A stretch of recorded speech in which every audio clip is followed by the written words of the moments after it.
watching right now, make sure you're wearing those solar eclipse glasses. Make sure you have the solar filters over your camera lenses.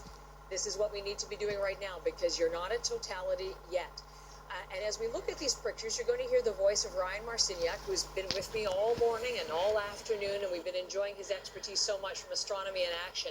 One of the things in Nelson Kwan's documentary, Chasing Shadows, there's a line that says, once you experience a total solar eclipse, it changes you. You've seen one. Did it change you? It did. I mean, being an astronomer, you have I guess a more intimate understanding of what's happening in the cosmos around us. But to be there and to understand that these three celestial bodies are lining up perfectly, and you are along that line, you are part of that experience. You feel connected to the entire universe at that moment. So that's what we're going to feel here. Now, Yeah. I should tell you that Ryan and I right now, we're under a tent. So we're protected in terms of whatever bursts through. Every once in a while we hear, I'm just looking this way because the sun is this way over my shoulder. I can't believe the crowd now. It's fantastic. For a while they were saying 1 million people in Niagara Falls. I don't know if we're going to hit that because it's not the best weather, but they certainly are expecting 100,000, hundreds of thousands potentially. Yeah. And if you've missed the last reference point, the biggest one-time crowd they had here was when Nick Walenda walked on that tightrope from the American Falls over here across to Horseshoe Falls. 150,000 people were there to witness that. Can you imagine that? Pretty incredible. But we do expect there are many, many more people watching in one of the natural wonders of the world, Niagara Falls, what is sure to be another natural wonder of the world. We've been watching all morning quite a lot of seagulls. What are they likely to do as totality approaches?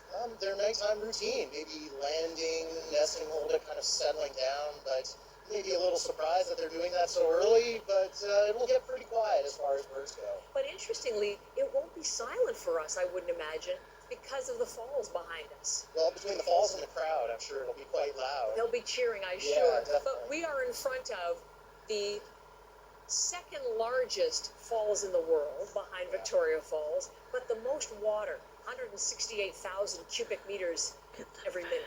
This is rushing over, so it's really it's a roar. It's a beautiful place to be.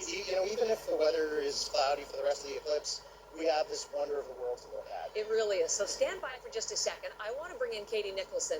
I haven't seen personally, Katie, the partial eclipse. These are my live shots here that you're seeing up on the camera. This is what's going on in Niagara Falls because I'm under my tent. I'm keeping my eyes very well sheltered, but you've been out there. I do have my glasses at the ready, though, of course. Now, what's been happening out there with the crowd as you've been talking to people as totality approaches? Well, this is sort of the scene. You can see a fair number of people still staring up, looking, willing the clouds to sort of part again. You can sort of feel it here. We had those brief moments around 2:43 to 2:45. That's when we heard these whoops from the crowd. People were so excited because they could actually see it a bit with the naked eye, and people were putting their glasses on and off and on and off because it was really hard to make out at first. All of our friends along here with their telescopes started hustling really quickly, trying to basically record the images they were getting. I talked to a couple who had come in from North Carolina, and they woke up this morning, they saw how cloudy it was, they were just like, oh, what a bummer. And then they had that moment, and they were showing me the pictures that they got, which were just pretty incredible, just as the moon and the sun just started to encroach upon one another there. So what's happening here is people are just really wanting another moment of that as we get close to totality. But obviously, one of the reasons that people wanted to come here was to have that experience of darkness in the middle of the day, essentially. And so and to really, I guess, be blown away by this sort of celestial show. Can't do that when it's this cloudy. So really, this is everyone's just kind of hanging out here, waiting for a slightly better view, waiting for the skies to clear just a little bit. And I don't know, I didn't think we were going to get what we just got a little while ago. So Heather, I'm kind of holding hope, and I'm holding onto my glasses just in case we have that break. I hope so. It's really fun to hear the crowd as they see the sun, and they are so excited. We're looking live at pictures of Woodstock TEI on one side of your screen, and Sherbrooke Quebec, it really does. And Ryan Marciniak has time for one more question for now. He's coming back, but he's going to be part of totality coverage on CBC Radio if you're listening as well. So we're under a tent. It's hard to gauge, but it looks to me like the sky is darkening. Is that right? Yeah, it's starting. We're starting to see that kind of hitting the dimmer switch on the sun. Right? It's just a little bit right now, but over the next 10 minutes, we're going to notice a lot of darkness. And then when we approach totality, we'll start to see that shadow coming across, the darkness looming across us.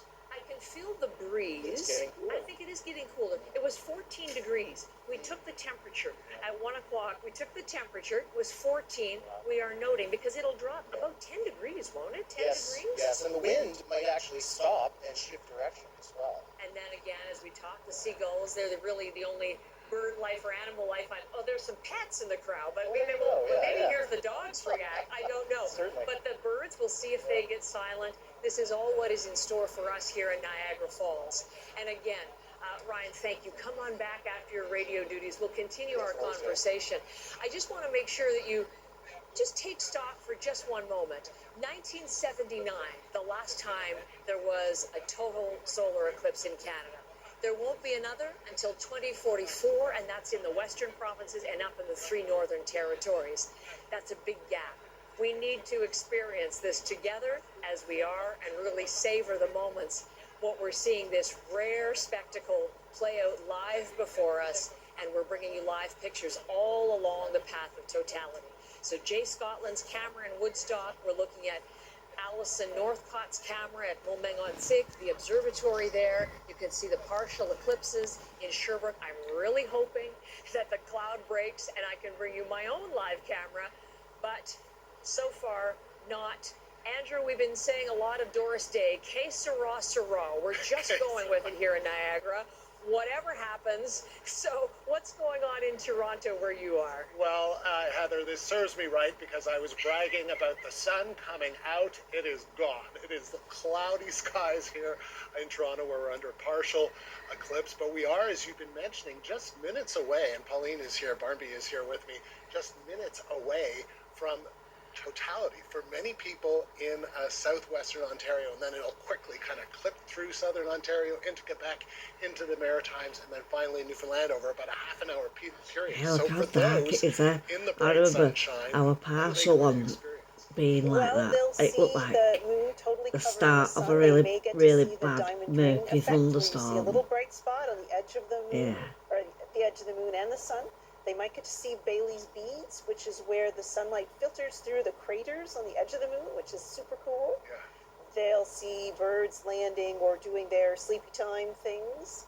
They'll feel it getting cooler, and maybe the winds will change shape, change direction. It feels a little, I don't know, it feels a little bit cooler here, and it does seem darker. Do you think that's, are we experiencing I that? think we're starting to get a bit of the edge of that, yeah. And, for those of us under the clouds, we're still going to see it get dark. We're just not going to get to see all of the awesome stuff next to the sun.